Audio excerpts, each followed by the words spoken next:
عزیزان گرامی وقار، آج کی اس محفل پاک میں رسول پاک صلی اللہ تعالی علیہ وسلم کی حیات طیبہ میں دو اہم عنوان ہیں جن کا تذکرہ آج ضروری ہے۔ ہمارا عنوان سخن ہوگا رسول کریم صلی اللہ تعالی علیہ وسلم عام بشر ہیں یا نوری بشر ہیں۔ دوسری چیز، اس بات پر بھی میں انشاءاللہ العزیز کچھ گفت و شنید کرنے کی سعادت حاصل کروں گا کہ ہمارے نبی صلی اللہ تعالی علیہ وسلم اب بھی زندہ ہیں یا نہیں۔ دو چیزیں ہو گئی، حضور صلی اللہ تعالی علیہ وسلم کی بشریت اور حضور پاک صلی اللہ تعالی علیہ وسلم کی وفات کے بعد حیات، اس کو کہتے ہیں حیات النبی۔ اس مسئلے میں ہمارا اور کچھ دوسرے لوگوں کا اختلاف تو ہے ہی، لیکن جماعت دیوبند میں بھی دو فرقے ہیں اس مسئلے کو لے کر، حیاتی اور مماتی۔ شاید یہاں لوگوں کو معلوم نہ ہو، بعض حضور صلی اللہ تعالی علیہ وسلم کی حیات کے قائل ہیں اور بعض حضور کو مردہ تصور کرتے ہیں۔ بہرحال یہ فرقے بنے دنیا میں، لیکن قرآن کیا کہتا ہے، رسول کریم صلی اللہ تعالی علیہ وسلم کے متعلق قرآن کیا کہتا ہے، یہ ساری باتیں ہمیں غور سے سننے کی ضرورت ہے۔ عزیزان گرامی، پہلی بات تو یہ ہے کہ قرآن پاک میں اللہ تعالیٰ نے فرمایا اے رسول آپ فرما دیں کہ میں تمہاری طرح بشر ہوں۔ تو لوگ اس آیت کو دلیل بنا کر کے کہتے ہیں جب رسول خود کہہ رہے ہیں میں تمہاری طرح بشر ہوں، تو رسول کو اگر ہم کہیں ہماری طرح وہ بشر ہیں تو اس میں کیا مذائقہ ہے؟ میرے عزیزو، بہت بڑا مذائقہ ہے۔ بادشاہ اگر عجز و انکساری میں کہہ دے کہ میں قوم کا خادم ہوں تو آپ اس کو خادم کہہ کر نہیں پکار سکتے۔ اگر آپ یہ دلیل لے کر کے آئیں گے بادشاہ خود کہہ رہا ہے، میرے عزیز وہ اس کا عجز ہے، اس کی انکساری ہے، تواضع ہے۔ رہی بات قرآن میں 3 جگہ پر تقریباً اس طرح کی بات آئی کہ رسول کریم صلی اللہ تعالی علیہ وسلم فرما دیں کہ میں تمہاری طرح بشر ہوں۔ یہاں تک نہیں پڑھنا چاہیے آیت، آگے کی آیت یہ ہے یوحا الیہ، مجھ پر اللہ کی طرف سے ڈائریکٹ وحی بھی آتی ہے۔ اگر رسول عام بشر ہیں تو پھر یہ وحی کیسے آتی ہے؟ حضور پاک صلی اللہ تعالی علیہ وسلم کو اسی آیت میں ایک دوسری خصوصیت اللہ نے بیان کر دی، اے رسول آپ فرما دیں کہ میں تمہاری طرح بشر ہوں، مجھ پر وحی آتی ہے۔ یہ مسئلہ یہاں پر ڈسکس کرنے کی وجہ کیا بنا، ضرورت کیا ہے؟ ہر آیت کا پس منظر ہے، شان نزول ہے۔ جو آیتیں نازل ہوئی ہیں ان آیتوں کے نازل ہونے کا کوئی نہ کوئی سبب رہا ہے، اس کو کہتے ہیں شان نزول۔ آیت کا شان نزول کیا ہے؟ اگر اس سے کوئی بندہ واقف نہیں ہے تو اسے دین کے معاملات میں ڈسکس کرنے کا کوئی حق بھی نہیں ہے۔ وہ بعد میں کیا کرے گا؟ آیتیں اتری تھی کافروں کے لیے، وہ مومنوں پہ فٹ کرے گا۔ آیتیں اتری تھی مشرکین مکہ کے لیے، وہ اولیاء پہ فٹ کرے گا۔ جس کو شان نزول نہیں معلوم ہے وہ ادھر کی آیت ادھر چسپاں کرے گا، ادھر کی آیت ادھر لگا دے گا۔ شان نزول قرآن کا ایک علم ہے، تفسیر قرآن کا ایک علم ہے، اور اس پر باضابطہ مفسرین نے کتابیں لکھی ہیں، پوری کتابیں ہیں کہ کون کون سی آیت کس موقع پہ نازل ہوئی، واقعہ کیا چل رہا تھا۔ اسی طرح میں آپ کو یہ بھی بتا دوں کہ یہاں پر اللہ کے رسول صلی اللہ تعالی علیہ وسلم کو بشر کہنے کا حکم ہوا۔ آپ فرما دیں لوگوں سے کہ میں بھی بشر ہوں۔ بشر کا مطلب ہوتا ہے انسان، میں بھی بشر ہوں، آپ بھی بشر ہیں، حضور صلی اللہ تعالی علیہ وسلم بھی بشر ہیں۔ لیکن اس میں کچھ لوگ دھوکہ کھا گئے، رسول کو کہنے کا حکم ہوا ہے وہ بھی بشر ہیں تو ہم بھی کہیں گے رسول ہماری طرح بشر ہیں۔ میرے عزیز، تجھے یہ پوری تفصیل سمجھنی ہوگی کہ اللہ نے کیوں فرمایا رسول کو اپنی طرح بشر، رسول کو کیوں حکم ہوا کہ آپ کہہ دیں بشر ہیں۔ وجہ یہ تھی کہ اس زمانے میں دو قومیں تو بگڑی تھیں، ایک یہودی اور دوسرے عیسائی. ان کے پاس اللہ کی کتابیں تھیں، اللہ کی کتابیں تھیں. یہودیوں کے پاس تورات بھی تھی، انجیل بھی تھی. عیسائیوں کے پاس انجیل تھی، نبی بھی آئے ان کے پاس. لیکن یہ قومیں کیسے بگڑی؟ اپنے اپنے زمانے کے نبیوں میں جب انہوں نے حیرت انگیز معجزات دیکھے تو غلو کر گئے. غلو کا مطلب ہوتا ہے اوور کر دینا کسی کے مرتبے کو بڑھا کر کے. حضرت عزیر علیہ السلام ایک نبی ہیں، اللہ نے ان پر نیند طاری کر دی، وہ 100 سال تک سوتے رہے. قرآن پاک میں اللہ نے اس کا تذکرہ بیان فرمایا ہے، 3 پارے میں سورہ بقرہ ہی میں ہے. 100 سال تک ایک ہی مقام پر سوتے رہے. پھر 100 سال کے بعد مولا نے دوبارہ انہیں اٹھایا اور وہ اپنی قوم کے پاس آئے. ان کے بچے ان سے بڑی عمر کے ہو چکے تھے، یہ غالباً 33 یا 35 سال کی عمر میں گئے تھے. واپس جب اٹھائے گئے 100 سال کے بعد تو ان کی جو عمر تھی وہی تھی، لیکن جو قوم کی عمر تھی وہ 100 سال آگے جا چکی تھی. اب اس معجزے کو دیکھ کر کے کئی لوگ ششدر رہ گئے. کیا کوئی 100 سال کے بعد دوبارہ اٹھ سکتا ہے؟ کوئی موت کے بعد دوبارہ آ سکتا ہے؟ تو ان لوگوں نے کیا کہنا شروع کیا، ایسا حیرت انگیز کام ہم نے آج تک دیکھا نہیں تھا.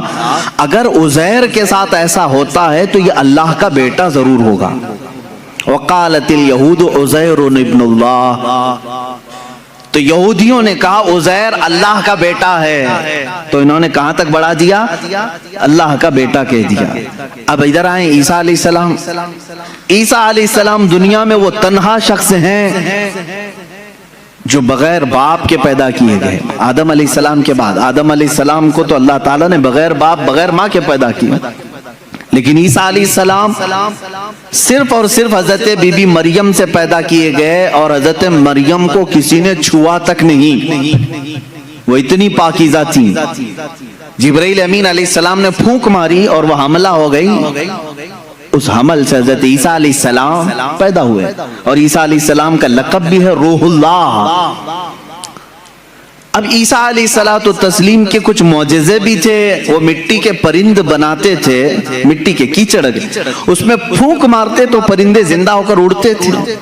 یہ قرآن پاک میں ہے. جب عیسائیوں نے یہ تمام حیرت انگیز معاملات دیکھے نبی سے تو کہہ بیٹھے عیسیٰ اللہ کا بیٹا ہے. کیا کہا؟ عیسیٰ اللہ کا بیٹا ہے، معاذ اللہ رب العالمین. وقالت النصارى المسیح ابن اللہ، نصارہ نے کہا عیسیٰ علیہ السلام اللہ کے بیٹے ہیں. پتہ یہ چلا کہ جب نبی سے کوئی حیرت انگیز کام قوم دیکھتی ہے تو خدا تک پہنچا دیتی ہے. عزیر علیہ السلام 100 سال کے بعد دوبارہ اٹھے تو قوم نے کہہ دیا اللہ کا بیٹا ہے. عیسیٰ علیہ السلام بغیر باپ کے پیدا کیے گئے اور مٹی کے پرندوں میں پھونک مارتے تو اڑنے لگتے تو عیسائیوں نے کہہ دیا وہ اللہ کے بیٹے ہیں. اب ادھر مکہ مکرمہ میں جو جلوہ رسول دیکھا ہے، رسول کریم صلی اللہ تعالی علیہ وسلم کے ایک آدھ حیرت انگیز کام نہیں ہے، ہر دن ایک معجزے کا صدور ہے. کبھی یہ رسول انگلی اٹھا کر کے اشارہ کریں چاند پھٹ جائے، کبھی وہ بے زبان جانوروں سے کلام کریں درخت اکھڑ کر ان کی بارگاہ میں آ جائے. تو یہ حیرت انگیز کام جو رسول پاک کے ساتھ ہو رہے تھے، تو اب عرب کے لوگ پچھلی قوموں کی طرح بگڑ نہ جائیں اور رسول کو یہ نہ کہہ دیں کہ یہ خدا اتر پڑا ہے. اللہ نے فرمایا رسول آپ کہہ دیں کہ میں بشر ہوں. اللہ نے کیوں فرمایا قل انما انا بشر مثلکم، اے حبیب آپ فرما دے میں بشر ہی ہوں، کہ تم دھوکہ نہ کھا جانا، مجھے خدا مت سمجھ لینا. ایک بات یہ بھی ہے، اور دوسری بات ایک بہت بڑے گزرے ہوئے ایک مناظرے کا سبق بھی تھا اس میں. ابراہیم علیہ السلام کے ساتھ نمرود کا ایک مناظرہ ہوا تھا. نمرود اس زمانے کا ظالم و جابر بادشاہ، جب اس نے دیکھا کہ ابراہیم ہمارے بتوں کی پوجا بھی نہیں کرتا، اور حضرت ابراہیم علیہ السلام کے ساتھ بہت سارے معاملات تھے، وہ ان کے بتوں کو نہیں مانتے تھے، جو ستاروں کی پوجا کرتے ان کی نہیں مانتے تھے، جو چاند و سورج کو پوجتے ان کی نہیں مانتے تھے. ایک دن بلایا اس نے دربار میں. اب یہ جو مناظرہ ہے وہ بھی قرآن پاک میں آیا. حضرت ابراہیم علیہ الصلوۃ والتسلیم سے اس نے پوچھا کہ تم کس خدا کو مانتے ہو آخر؟ کون ہے تیرا خدا؟ قال ابراہیم ربی الذی یحیی و یمیت، میرا رب وہ ہے جو زندگی بھی دیتا ہے اور موت بھی دیتا ہے۔ کون کہا؟ ابراہیم علیہ السلام۔ تو جھٹ سے اس پاگل نے کہا قال انا احیی و امیت، میں بھی لوگوں کو زندگی دیتا ہوں موت دیتا ہوں، میرے پاس بھی یہ کنٹرول ہے، تو مجھے خدا مان لے۔ ابراہیم علیہ السلام نے پوچھا وہ کیسے؟ اس نے اپنے جیل میں سے 2 قیدی نکالے، ایک کو آزاد ہونا تھا، ایک کو پھانسی کی سزا ہونی تھی۔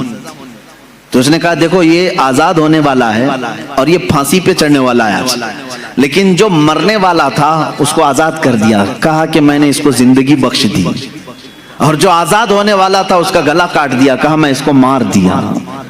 موت و حیات میں بھی دے سکتا ہوں۔ ابراہیم علیہ السلام نے کہا یہ نرا جاہل ہے، موت و حیات کا مطلب اس نے یہ سمجھ لیا۔ اب ابراہیم علیہ السلام نے اتنا زبردست چیلنج پیش کیا جو قرآن میں ہے، قال ابراہیم فإن اللہ یأتی بالشمس من المشرق فأت بها من المغرب۔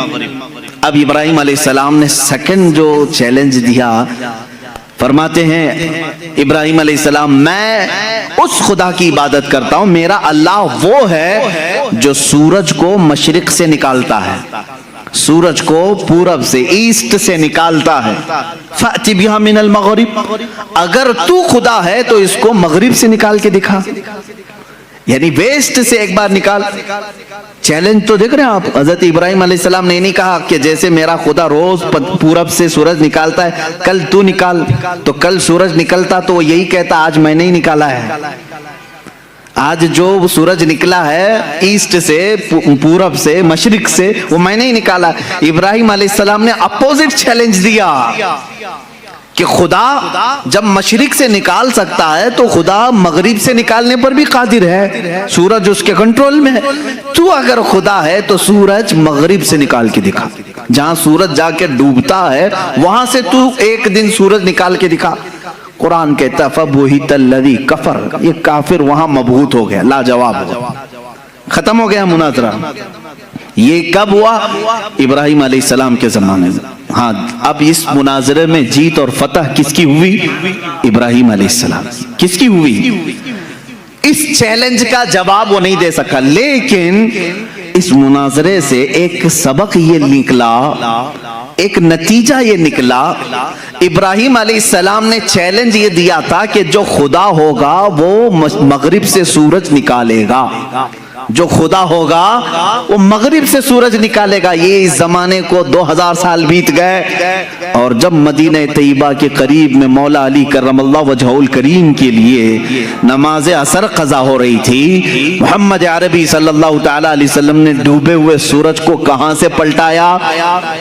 مغرب سے نکالا، سورج ڈوب چکا تھا، سورج کو واپس اشارے سے پلٹایا۔ اب یہاں پر وہ والا مناظرہ پھر سے تازہ ہو گیا۔ ابراہیم علیہ السلام نے تو چیلنج دیا تھا نمرود کو کہ اگر تو خدا ہے تو سورج کو مغرب سے نکال، نمرود تو نہیں نکال کے دکھا سکا، لیکن محمد رسول اللہ صلی اللہ علیہ وسلم نکال کر دکھا دیے ہیں۔ تو اب کسی کا عقیدہ یہ نہ بگڑے، ابراہیم علیہ السلام نے کہا تھا جو سورج مغرب سے نکالے گا وہ خدا ہوگا، اللہ نے آیت نازل فرمائی قل انما انا بشر مثلکم، اے رسول آپ فرما دیں یہ دھوکے میں نہ آئے، میں تمہاری طرح بشر ہی ہوں، لیکن میرے عزیزوں ساتھ میں اتنا یاد رکھنا عام بشر نہیں، وہ نوری بشر ہیں، اللہ رب العزت کی ان پر خصوصی عنایات ہیں۔ میں مانتا ہوں اے عقل والو میرا محمد خدا نہیں ہے، مگر دلوں میں یہ نقش کر لو کہ وہ خدا سے جدا نہیں ہے، یہ ہمارا عقیدہ ہے۔ اب یہ نور و بشر کے جو معاملات ہیں یہاں پر کچھ لوگ کنفیوژن پیش کرتے ہیں، ہے نہیں کچھ، لیکن مجھے ضرورت اس بات کی ہے کہ سنیوں کو ان عقائد اور ان معمولات اہل سنت کو میں واضح طریقے سے بیان کر کے بتاؤں۔ میرے عزیزو رسول کریم صلی اللہ تعالی علیہ وسلم کو اگر کسی نے خالص نور ہی کہا اور بشر نہیں کہا وہ بھی گمراہ ہے۔ حضور صلی اللہ تعالی علیہ وسلم کی بشریت کا اگر کسی نے انکار کیا وہ بھی کافر ہو جائے گا، گمراہ ہے۔ ہاں اگر کوئی یہ کہتا ہے کہ صرف وہ عام بشر ہیں تو بھی گمراہ ہے۔ عام بشر، عام انسان کہہ رہے تو بھی گمراہ ہے۔ تو کہنا کیا چاہیے؟ حضور پاک صلی اللہ تعالی علیہ وسلم کے لیے اہل سنت و جماعت کا عقیدہ یہ ہے کہ وہ نوری بشر ہیں۔ نوری بشر کا مطلب یہ ہوتا ہے دیکھنے میں تو بشر دکھتا ہے لیکن قدرت میں نوری مخلوق سے بھی بڑھ کر کے ہے۔ فرشتے نور ہیں، انسان بشر ہے۔ فرشتے نوری مخلوق ہیں، انسان بشر ہے۔ اب رسول کو اگر تم نے صرف نور کہا تو فرشتوں میں چلے جائیں گے، صرف بشر کہا تو صرف انسانوں میں۔ رسول ملائکہ کا بھی رسول ہے، انسانوں کا بھی رسول ہے، اس لیے تمہیں یہ کہنا پڑے گا کہ وہ نبی نور والے بھی ہیں اور بشریت بھی ان کے اندر ہے۔ ہمارا عقیدہ یہی ہے کہ وہ نوری بشر ہیں۔ کیا ہیں؟ نوری بشر ہیں۔ میرے عزیزو، اب جن لوگوں نے یہ کہا کہ رسول ہماری ہی طرح ہیں تو یہ تو عقل میں نہیں آتی بات، عقل میں نہیں آتی۔ میں کسی سادے سے مسلمان کو بھی اٹھا کر کے پوچھوں گا، وہ توبہ توبہ کرے گا، کیسی بات کر رہے ہو، رسول ہماری طرح ہو سکتے ہیں؟ علماء کی بات تو چھوڑو، میں عام سے بندے کو بھی پوچھوں گا کیا تم اس بات کا عقیدہ رکھتے ہو کہ رسول ہماری طرح تھے؟ کوئی کہہ سکتا ہے؟ ہرگز نہیں۔ ہاں اس طرح کا کن لوگوں نے کہا تھا؟ دو ہی شخصیات ہیں جن کا قرآن میں ذکر ہے جنہوں نے رسول کو اپنی طرح کہا تھا۔ ایک ابلیس لعین ہے، شیطان مردود ہے، اور دوسرے وہ کفار و مشرکین ہے جو نبیوں کو کہتے تھے، قرآن میں ہے کہ یہ کیسے رسول ہیں، بازاروں میں کھاتے پیتے ہیں، ہماری طرح بازار کرتے ہیں، اٹھتے بیٹھتے ہیں، یہ کیسے رسول ہیں، یہ تو ہماری طرح ہے۔ تو کافروں نے رسول کو اپنی طرح کہا تھا، یا پھر دوسرا کون؟ شیطان نے کہا تھا۔ اب اگر کوئی بھی کہہ رہا ہو انہی دو کیٹیگری میں سے ہوگا، انہی دو کیٹیگری میں سے، یا تو شیطان کے یہ اولاد میں سے ہوں گے، وارثین میں سے ہوں گے، جانشین ہوں گے، یا سجادہ نشین ہوں گے، یا تو پھر کفار و مشرکین کے دلال ہوں گے، ایجنٹ ہوں گے۔ قرآن میں دو ہی لوگوں کا ذکر ہے کہ نبی کو اپنی طرح کہنے والے کفار و مشرکین تھے اور ابلیس لعین۔ شیطان نے کیا کہا تھا جب آدم علیہ السلام کو پیدا کیا گیا؟ اس نے کہا تھا مجھے تو آگ سے بنایا گیا، ان کو مٹی سے کیسے یہ برابر ہو سکتا ہے، میں سجدہ کروں یہ نہیں ہو سکتا۔ بلکہ اس نے برابر کیا، اپنے آپ کو ان سے بھی بڑا سمجھا۔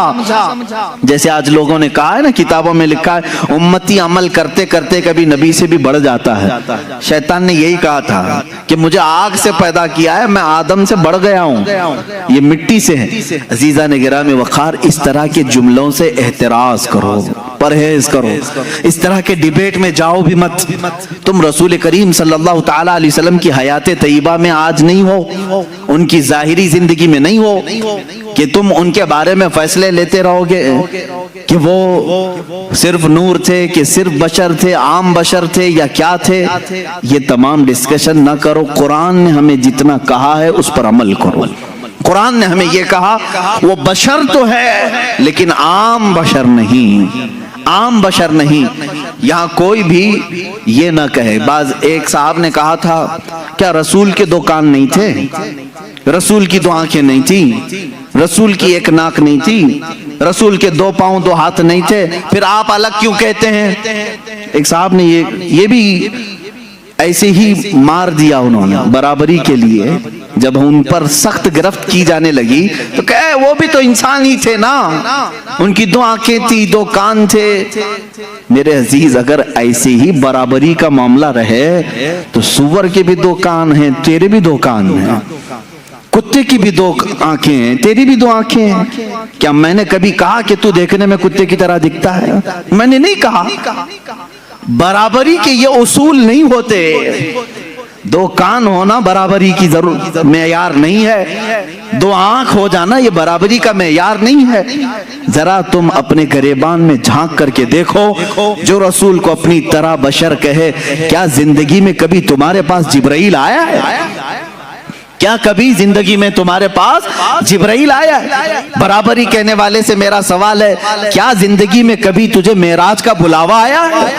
کیا زندگی میں کبھی تجھے انبیاء کی امامت کا شرف ملا ہے؟ کیا کبھی تیری زندگی میں ایسا ہوا کہ تو سو گیا ہو، جنت سے تجھے کھلا پلا دیا گیا ہو؟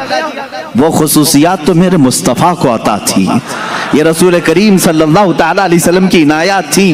اللہ کے نبی صلی اللہ تعالیٰ علیہ وسلم عید کی نماز پڑھانے کے لیے مدینے سے باہر تشریف لائے ہیں اور کھلے میدان میں نماز پڑھا رہے ہیں۔ صحابہ فرماتے ہیں جب تک میرے آقا صلی اللہ تعالیٰ علیہ وسلم خطبہ دیتے رہے، نماز پڑھاتے رہے، آسمان کا ایک ٹکڑا ابر بن کر چھاؤں پیش کرتا رہا، سایہ بن کر کے سایہ افغن رہا، اور ہمیشہ میرے آقا صلی اللہ تعالیٰ علیہ وسلم جب کبھی دھوپ میں چلتے تھے تو آسمان کا ایک ٹکڑا ساتھ ساتھ چلتا تھا۔ کیا تیرے بھی یہ خصوصیات ہیں؟ تجھے یہ خصوصیات دی گئی ہیں؟ اللہ کے نبی صلی اللہ تعالیٰ علیہ وسلم کی ہر چیز کو پاک کہا گیا ہے، ان کے لباس کو پاک کہا گیا ہے، ان کے جسم سے ریلیٹڈ ہر چیز کو پاک کہا گیا ہے۔ کیا تیرے لیے یہ خصوصیات ہیں؟ میں نے اس سے قبل حضور پاک صلی اللہ تعالیٰ علیہ وسلم کے معجزات کے بیان میں بھی عرض کیا تھا، ان کا لعاب پاک جس چیز پہ لگ جائے وہ شفایاب ہو جائے، ان کا دست مبارکہ جسے لگ جائے وہ آگ میں نہ جھلے، وہ اپنا قدم ناز پتھر پر رکھیں تو وہ نقش اپنے سینے پر لے لے۔ یہ خصوصیات میرے مصطفیٰ کریم صلی اللہ علیہ وسلم کی ہیں۔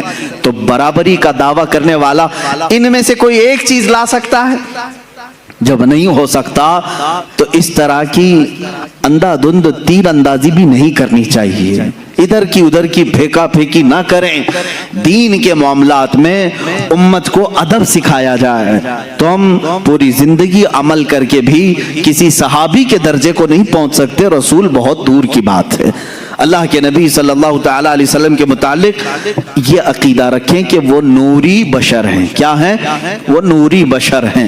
اب یہاں سے معاملہ ہے رسول پاک صلی اللہ تعالیٰ علیہ وسلم کی حیات کے متعلق۔ ظاہر سی بات ہے تم جب یہ عقیدہ رکھ لو گے کہ وہ عام بشر نہیں ہیں، تب اس ایکسپشن سے بہت سارے عقیدے آپ کے نکلیں گے۔ اگر کوئی آپ سے یہ سوال کرے کہ میاں سارے لوگ قبر میں جاتے ہیں، سب کا اختتام قبر ہے، دفن کیا جاتا ہے، سب مٹی میں ملتے ہیں، رسول کے ساتھ بھی ایسا ہوا ہوگا، تو آپ یہ کہیں یہ عقیدہ یہیں سے شروع ہوا جہاں تو نے رسول کو اپنی طرح سمجھا، اپنی طرح سمجھا، وہیں سے تو نے یہ بھی رزلٹ نکال لیا ہمارے مردے سڑتے ہیں تو رسول کا بھی جسم پاک اس طرح ہو گیا ہوگا، معاذ اللہ رب العالمین۔ تم یہاں سے عقیدہ بدل لو، رسول ہماری طرح نہیں تھے، آگے کی ساری منزلیں محبتوں میں تمہاری شمار ہوں گی، ساری عظمتوں کے تم قائل ہو جاؤ گے۔ حضور پاک صلی اللہ تعالیٰ علیہ وسلم کے بارے میں اگر میں یہ کہوں، ان کے جسم ناز کی بات تو چھوڑو، 14 صدیاں گزر گئی، ان کے جسم پاک سے کٹے ہوئے بال جو آج بھی رکھے ہیں وہ سڑ گل کر کے کہیں ختم نہیں ہوئے، نہ ان کو آگ جلا سکی، پوری کائنات میں آج بھی وہ روشنیاں بکھیر رہے ہیں، ہزاروں عشاق کے سینے میں عشق مصطفیٰ جلا بھی رہے ہیں، جلا بخش رہے ہیں، تو رسول پاک کے جسم ناز کی کیا بات ہے۔ بلکہ بزرگوں نے فرمایا وہ حصہ جو رسول پاک کا جسم لگا ہوا ہے قبر پاک، اس کو کہا گیا ہے وہ عرش اعظم سے بھی افضل ہے۔ ادب گاہست زیر آسماں از عرش نازک تر، نفس گم کردہ می آیت جنیدو با یزیدین جا۔ فارسی میں کہا گیا ہے عرش سے بھی نازک ترین ایک جگہ ہے آسمان کے نیچے۔ کون سی جگہ ہے؟ یہ وہی لحد مصطفیٰ ہے جہاں جنید بغدادی اور با یزید بستامی بھی حاضری دیتے ہیں تو اپنی سانسوں کو روک لیا کرتے ہیں کہ نکلنے والی سانسوں سے کہیں بے ادبی نہ ہو جائے۔ یہ وہ مقام ہے لحد مصطفیٰ صلی اللہ تعالیٰ علیہ وسلم، قبر مصطفیٰ کی اتنی افضلیت ہے۔ اسی لیے اعلیٰ حضرت فاضل بریلوی رحمت اللہ تعالیٰ علیہ سے کسی نے پوچھا کہ مکہ افضل ہے کہ مدینہ افضل ہے؟ یہ بھی معاملات آتے رہتے ہیں، مکہ افضل ہے کہ مدینہ افضل ہے؟ تو اعلیٰ حضرت رضی اللہ تعالیٰ عنہ نے اس کے جواب میں یوں فرمایا طیبہ نہ صحیح افضل مکہ ہی بڑا زاہد، طیبہ نہ صحیح افضل مکہ ہی بڑا زاہد، ہم عشق کے بندے ہیں کیوں بات بڑائی ہے۔ سنتے ہیں کہ محشر میں صرف ان کی رسائی ہے، گر ان کی رسائی ہے لو جب تو بنائی ہے۔ میرے عزیزو، آپ نے یہ فرمایا جو لحد پاک رسول پاک کے جسم سے لگی ہوئی ہے وہ خانہ کعبہ سے بھی افضل ہے۔ اس کی وجہ کیا ہے؟ رسول کریم صلی اللہ تعالیٰ علیہ وسلم کا جسم ناس خانہ کعبہ سے افضل ہے۔ کعبے کو مطہر کس نے بنایا؟ کعبے کو اس عظمت والا، یعنی وہ تو بتوں میں گر گیا تھا کعبہ، کعبے کے اندر کئی 100 بت رکھ دیے گئے تھے، اس کعبے کو طہارت کس نے بخشی؟ مصطفیٰ کریم صلی اللہ تعالیٰ علیہ وسلم۔ کعبے کے ارد گرد اس وقت لوگ ننگا طواف کرتے تھے کپڑے اتار کر کے، میرے آقا صلی اللہ تعالیٰ علیہ وسلم نے طواف کرنے والوں کے آداب بتائے۔ عزیزان گرامی، تم اگر یہاں بیٹھ کر کے فیصلہ کرو گے کون افضل ہے کون نہیں افضل ہے، یہ تمہارے بس کی بات نہیں، خود کعبے سے ہی پوچھو۔ امام اہل سنت فاضل بریلوی رحمۃ اللہ علیہ نے فرمایا، غور سے سن تو رضا کعبے سے آتی ہے صدا، میری آنکھوں سے میرے پیارے کا روزہ دیکھو، حاجیو آؤ شہنشاہ کا روزہ دیکھو، کعبہ تو دیکھ چکے کعبے کا کعبہ دیکھو۔ عزیزان گرامی وقار، حضور اکرم صلی اللہ تعالیٰ علیہ وسلم کی حیات طیبہ ایک ہاٹ ٹاپک ہے ان لوگوں کے لیے جن کے لیے یہ گرم لگتا ہے، ورنہ سنیوں کے لیے بڑی حوصلہ افزا ٹاپک ہے۔ جب جب ہم اپنے نبی کی حیات کی بات کرتے ہیں تو کئی امیدیں پھر سے جاگ جاتی ہیں۔ میاں چھوڑو، ہم ٹینشن میں تھے کون آئے گا کون نہیں آئے گا، مولانا نے کہہ دیا ہے رسول پاک اب بھی ہیں، آئیں گے۔ جب ظاہر سی بات ہے امت میں ہم یہ بات کہیں گے تمہارے رسول اب بھی ہیں، تو امت کا حوصلہ نہیں بڑھے گا؟ حضور پاک صلی اللہ تعالیٰ علیہ وسلم سے آس و یاس امت کی اور بڑھ جائے گی۔ اب ظاہر سی بات ہے یہ تو باتیں ہوئی، دلیلوں کی روشنی میں تو ہمیں کہنا ہوگا۔ رسول کریم صلی اللہ تعالیٰ علیہ وسلم اپنی قبر انور میں زندہ ہیں یا بعض لوگوں کے قول کے مطابق مر کر مٹی میں مل گئے؟ ہاں یہ کتابوں میں لکھا ہوا ہے، اس لیے مجھے کہنا پڑ رہا ہے۔ عزیزان گرامی وقار، ہمارا عقیدہ تو وہی ہے جو بریلی کے تاجدار نے اپنے ایک شعر میں ہمیں یوں بتایا، یا رسول اللہ تو زندہ ہے واللہ تو زندہ ہے واللہ، میری چشم عالم سے چھپ جانے والے، چمک تجھ سے پاتے ہیں سب پانے والے، میرا دل بھی چمکا دے چمکانے والے۔ ہم تو اپنے رسول کو اپنی قبر اطہر میں زندہ مانتے ہیں۔ حیات النبی کا یہ عقیدہ ہر سنی کا ہے۔ حضور پاک صلی اللہ تعالیٰ علیہ وسلم اپنی حیات پاک میں ہیں، اب وہ کیسی زندگی ہے یہ ڈسکس امت کے لیے نہیں ہے، حضور کی وفات کے بعد جو زندگی ہے وہ کیسی ہے، بلکہ میں کہتا ہوں جو دنیا میں تھی اس سے کئی درجے افضل زندگی ہے۔ تم یہ کہتے ہو کہ ایسے ہی زندہ ہیں جیسے تم زندہ ہو، نہیں میاں، اس سے کئی درجے افضل زندہ ہیں۔ جب قرآن کہتا ہے شہیدوں کے بارے میں کہ تو ان کو مردہ نہ کہو، کیا قرآن میں نہیں ہے آیت؟ اللہ کی راہ میں جو مارے جائیں انہیں مردہ نہ کہو۔ دوسری جگہ ہے مردہ تصور بھی مت کرو، سوچو بھی مت۔ اللہ فرماتا ہے وہ زندہ ہیں اور انہیں اللہ کی طرف سے رزق بھی ملتا ہے۔ اب مجھے یہ بتائیں جو زندہ ہے اور رزق بھی مل رہا ہے، اللہ سے کیوں نہیں پوچھتے کہ مولا وہ کون سا رزق تو انہیں دے رہا ہے، وہ کیا کھا رہے ہیں پی رہے ہیں؟ میرے عزیزو جب تم مرو گے تبھی پتہ چلے گا، جس کو یہ ٹینشن ہے کہ وہ کیسے زندہ ہیں۔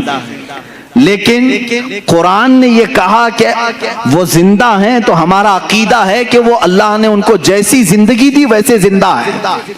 بلکہ اب احادیث کی روشنی میں بھی میں آؤں گا رسول پاک صلی اللہ تعالیٰ علیہ وسلم کی حیات طیبہ کو ثابت کرنے کے لیے۔ رسول اپنی روح اور جسم کے ساتھ ہیں، ایک بار جو روح نکالنی ہے وہ اللہ کے وعدے کے مطابق نکال لی جاتی ہے، دوبارہ انبیاء کرام علیہ السلام کی زندگی پہلے سے افضل بنا دی جاتی ہے، ان کا جسم بھی صحیح سلامت رکھا جاتا ہے، جیسا جسم ان کا تھا اسی شان کے ساتھ قبر پاک میں ان کے جسم کی حفاظت کی جاتی۔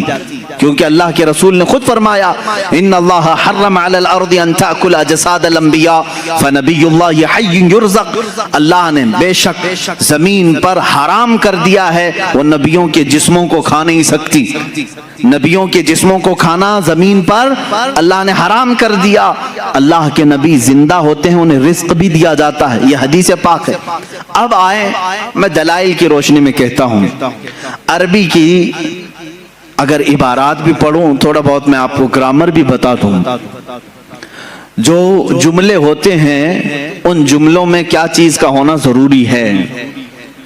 اب مثال کے طور پر میں کہوں زید عالم ہے، زید عالم ہے، اس کا مطلب کیا ہے؟ پریزنٹ میں بول رہا ہوں میں یا کہ پاسٹ میں بول رہا ہوں؟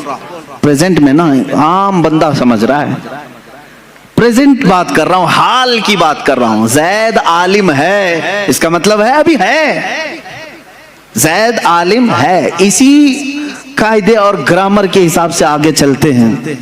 جب لفظ ہے آتا ہے تو وہ پریزنٹ کو پیش کرتا ہے، حال کو پیش کرتا ہے۔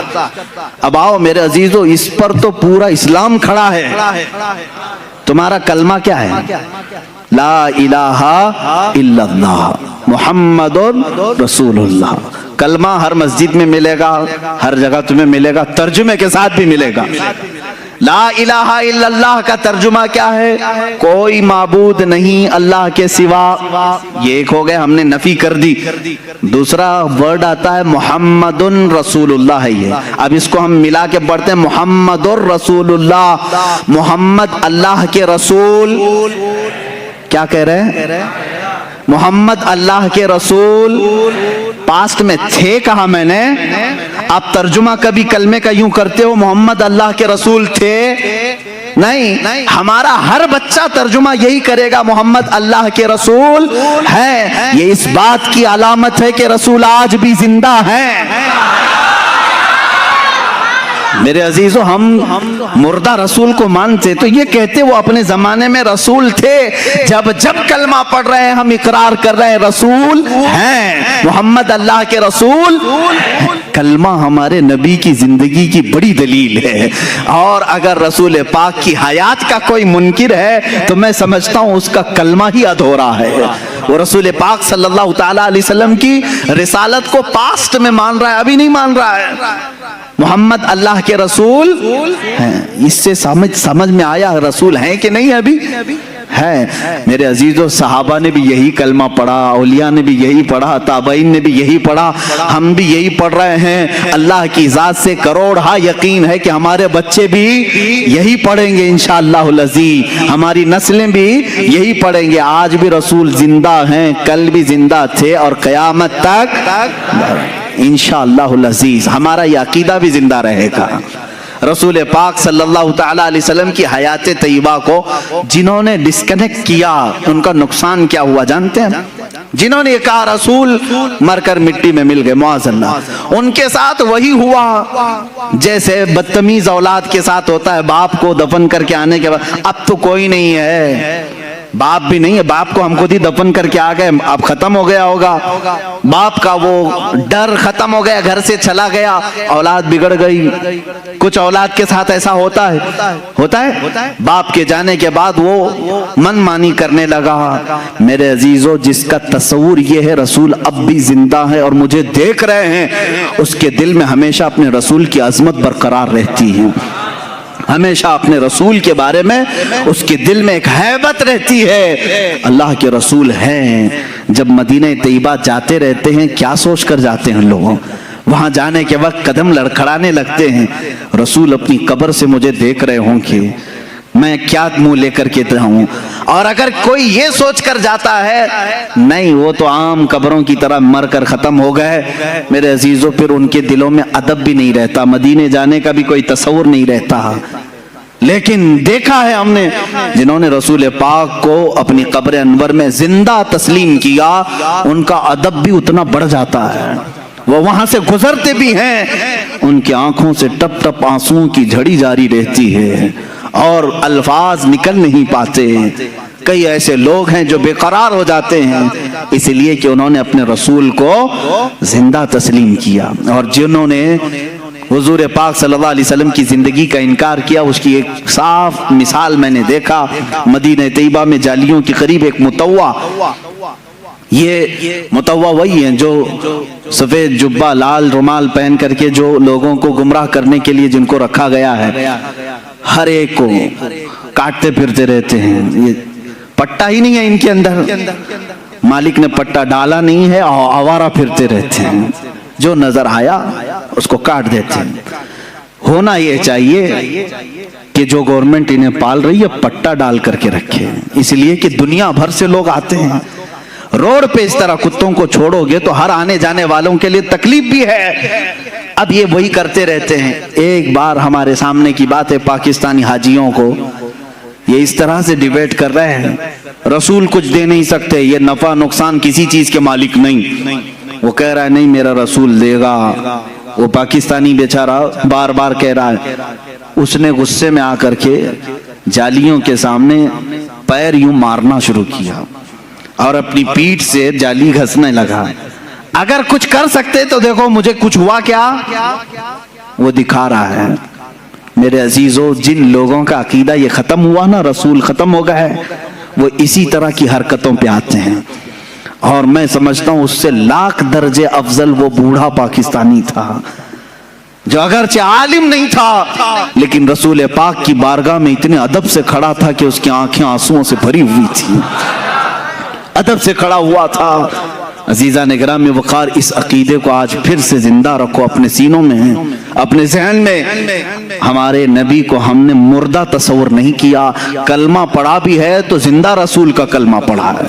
محمد صلی اللہ علیہ وسلم اللہ کے رسول ہیں، ہم یہی کہتے ہیں۔